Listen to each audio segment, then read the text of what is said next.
Justement, pour faire un scanner de la mâchoire, c'est un scanner un peu spécial, trop bizarre. Parce qu'à la différence d'un scanner normal où t'es allongé et tu te chill comme un plat dans un micro-ondes... Ah, ça fait donc ça d'être une saucisse. Là...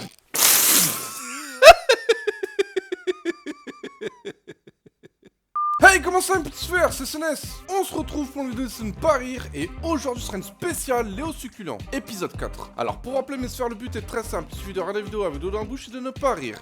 Comme ça, pendant un commentaire, comment ça rigoler. Allez, c'est parti mes sphères.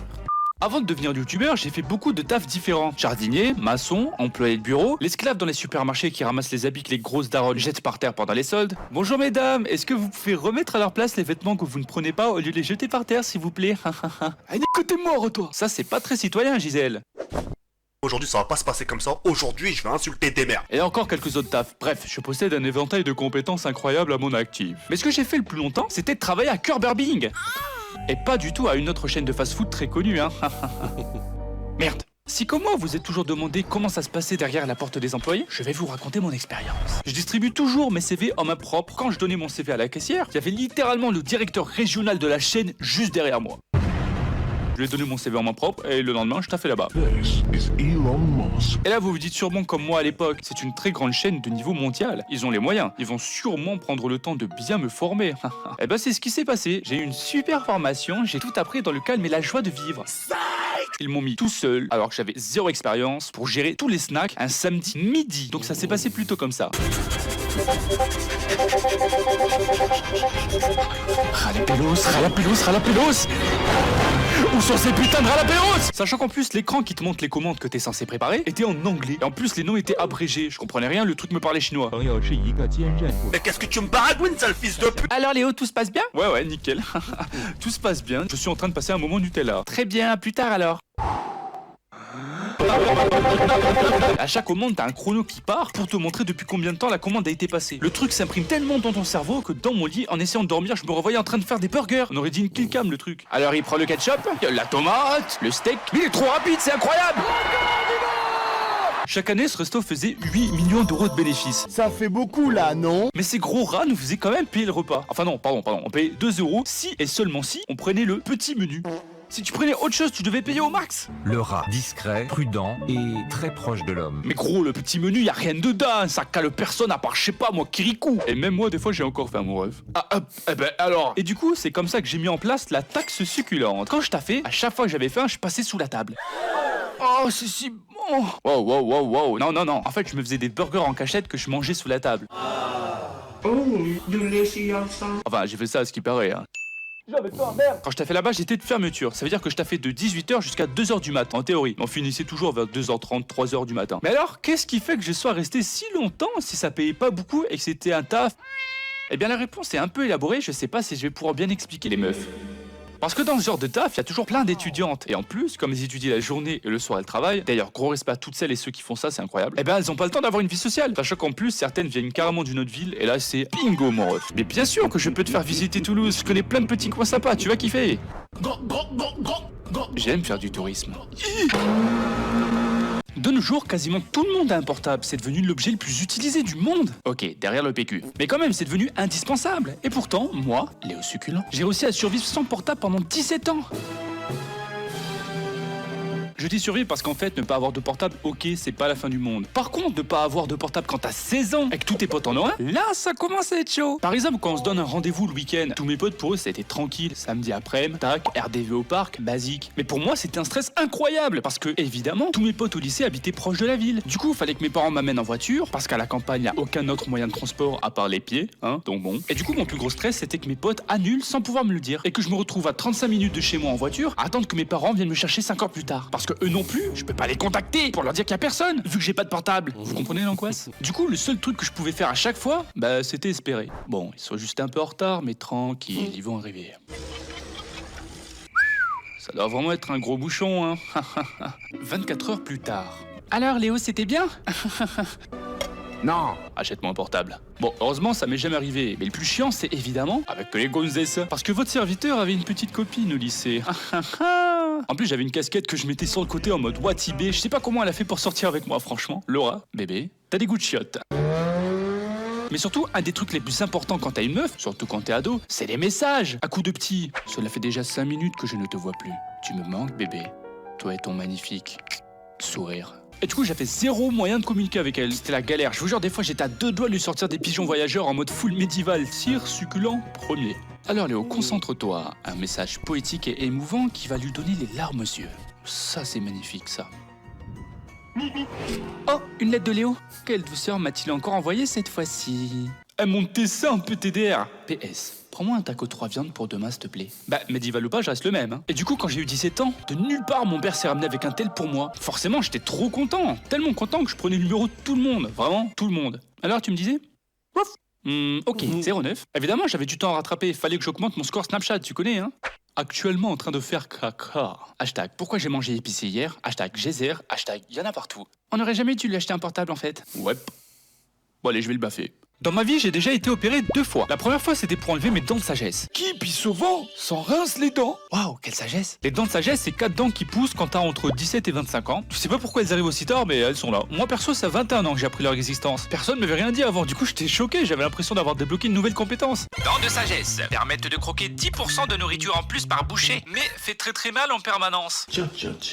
Ah oui, parce que les dents de sagesse, pour la plupart des gens, ça fait ultra mal, parce qu'on n'a pas assez de place dans la bouche pour les avoir. Du coup, en arrivant, elles poussent toutes les autres dents. Je peux vous dire qu'elles sont pas super aimées par les autres parties du corps. Oh mais non, mais j'avais tout rangé là, qu'est-ce que vous foutez les gars? Cassez-vous! Bref, pour la plupart des gens ça fait mal et ça nique l'alignement des autres dents. Du coup, la procédure classique c'est littéralement de les enlever par opération chirurgicale. Et encore, moi j'ai de la chance parce que sous les bons conseils de ma mère, Love Mama Forever, je suis allé voir un médecin très vite. Du coup, j'avais pas encore vraiment mal parce qu'il y en a, ils ont fait l'erreur d'attendre. Ils se disaient, ouais, ça va passer. Mon cul, ça va passer. Et le temps d'avoir une date pour les faire enlever, ça peut durer 1 ou 2 mois. Je peux vous dire qu'ils ont bien le temps d'avoir mal sa mère. Vraiment, si vous sentez une petite gêne derrière vos dents et que vous avez entre 17 et 25 ans, n'hésitez pas à aller voir un médecin pour qu'il vous dise si c'est ça ou pas. Hein, ça vous évitera d'en chier pendant des mois. C'était le tuto succulent du jour. Du coup, hop, le médecin te dit d'aller faire un scanner. Et justement, pour faire un scanner de la mâchoire, c'est un scanner un peu spécial, trop bizarre. Parce qu'à la différence d'un scanner normal où t'es allongé et tu te chilles comme un plat dans un micro-ondes. Ah, ça fait donc ça d'être une saucisse. Là.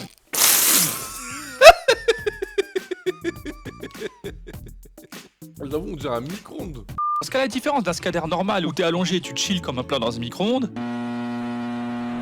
Ah, ça fait donc ça d'être une saucisse. Là, tu dois mordre un truc en plastique en continu et le truc qui scanne tourne autour de ta tête. Dans ce moment, t'as vraiment l'impression d'être un chien parce que tu dois mordre pendant 20 bonnes secondes, tu vois. Léo, mordre, pas lâcher. Alors monsieur, bah vous êtes autiste? C'est pas ça qu'on testait, hein. Oh, pardon. Du coup, les résultats sont tombés et on doit m'enlever les 4. Je vous avoue, quand j'ai regardé les scanners, j'en voyais 3. Bon, bah voilà, je sais pas, elles avaient l'air de pousser normalement. Mais il y en avait une, c'était sûr à 100%. Même moi, je voyais qu'il fallait l'enlever. Elle était littéralement à l'horizontale, cette rebelle. Bon, Brandon, tu vas arrêter de faire n'importe quoi. Tu pousses dans le mauvais sens, là. Je m'en fous. De toute façon, moi, je voulais être une canine dans la bouche d'un vampire parce que j'aime le sang, maman. Ah là là, c'est vraiment difficile, l'adolescence. Vivement que ça s'arrête. C'est pas une phase, tu comprends rien. Si c'est ça, je vais partir dans les poumons. Après, j'avais rendez-vous 1 mois plus tard pour me faire opérer. Bon, je vous épargne les dizaines de papiers à lire, signer, envoyer, recevoir. C'est un enfer et c'est chiant. Du coup, le jour de l'opération, évidemment, j'avais presque rien dormi parce que c'était ma première opération de ma vie. Forcément, tu stresses. Tu sais qu'un lendemain matin, un mec va arriver, va découper ta chair et t'arracher tes os. C'est pas ouf comme petit déjeuner. En plus, mon heure de rendez-vous c'était 5h du mat. Donc bon, de toute façon, j'allais pas dormir beaucoup. En passant, merci à ma mère qui s'est réveillée à 4h du mat pour m'amener, vraiment. Love Mama Forever. Du coup, j'y suis, hop, en pyjama, hop, dans le brancard. Et puis d'un coup, je me téléporte dans une chambre. On était l'après-midi et c'est ultra bizarre comme sensation, mais je sens plus du tout ma langue. Genre, je sens que je la touche avec mes doigts, mais elle, j'ai l'impression de pas la capter. Et en bonus, tes joues sont énormément gonflées. Pour le coup, on dirait vraiment un hamster. Je sais pas ce que j'ai en ce moment, mais j'adore les noix.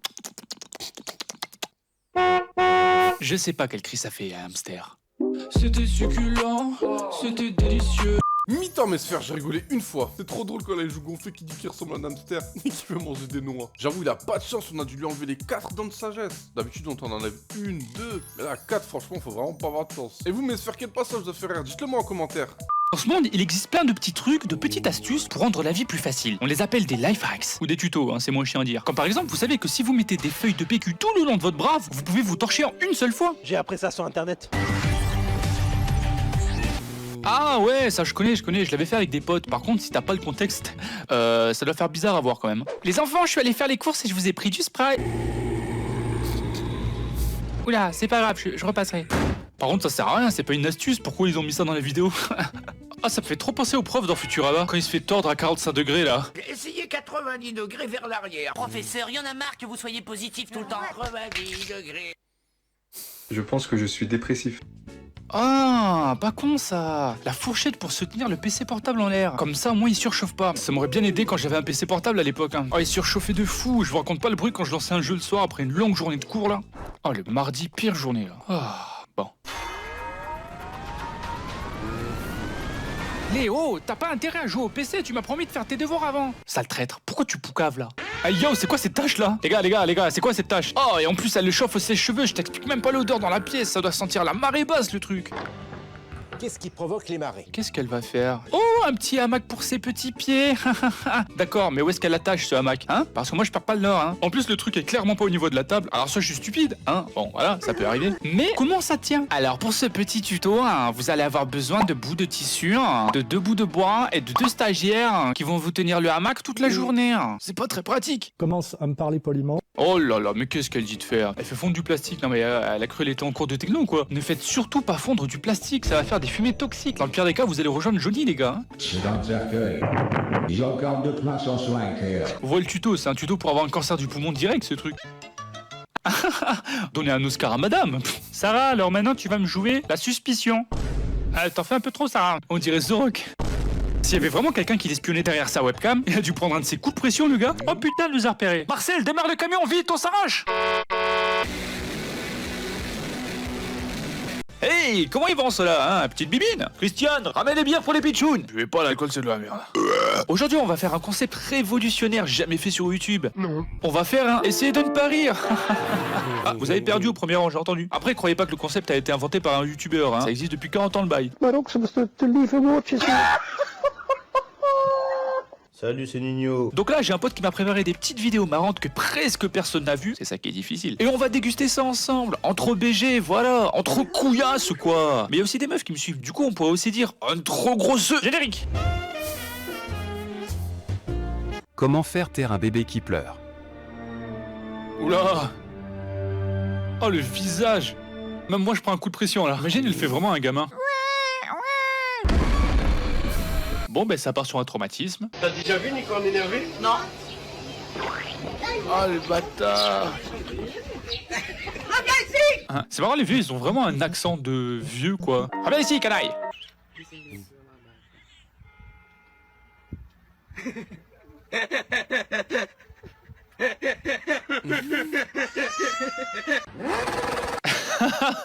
Oups, avouez ça vous a surpris aussi. Entre nous, on s'attendait à un truc bruyant parce que les gamins quand ils ouvrent leur bouche comme ça, c'est pour envoyer du décibel, tu vois. J'avoue la moto, ça m'a surpris, ça m'a surpris. Ah, j'avoue, j'ai craqué. Bon d'accord.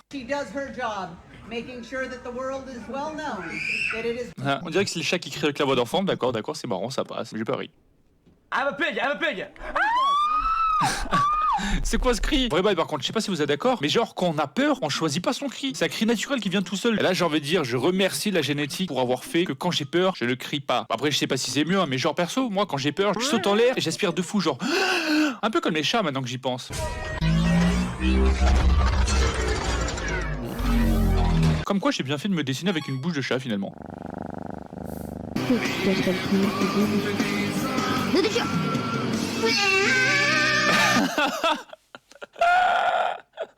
Voilà, ça c'est ma cam. On voit qu'il y met tout son cœur le Pichou. Merci pour cette perf petit chat, nous te sommes reconnaissants.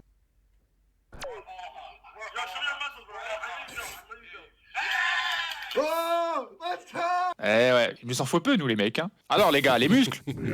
En plus ils ont pas créé comme des pingouins un peu.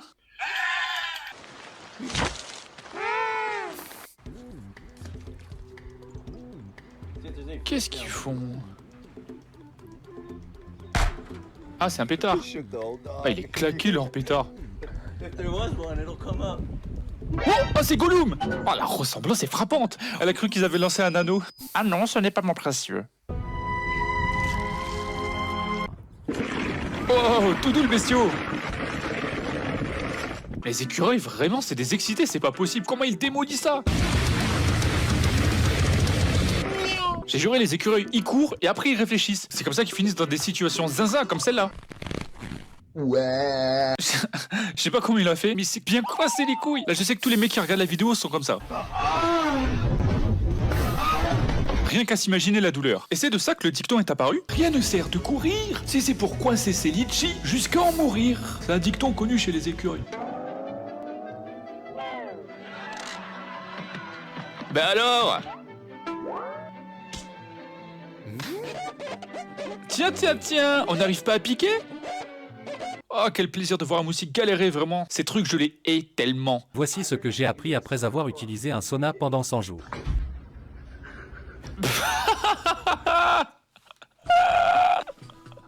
Oh, le ref est mort. Mais juste regarde cette tête.